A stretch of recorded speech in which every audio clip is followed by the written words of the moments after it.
the long-term effects of what can happen.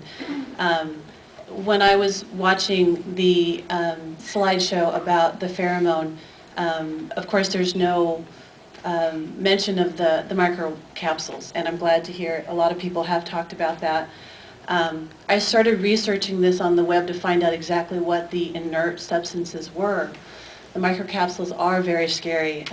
A lot of people have talked about the respiratory effects that can have.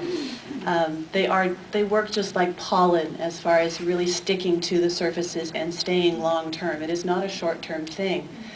The other thing that I wanted to discuss, and I'm actually writing an article right now for some of the papers, another quote-unquote inert substance, and I apologize, I left my research stuff at home because I just learned about this meeting.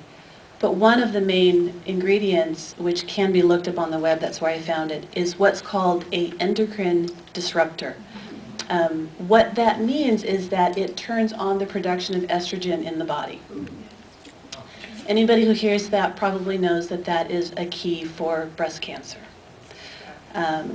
That's the one that made me just outraged. I mean, I'm outraged about everything else too, but no one has talked anything about the immediate cancer risk involved.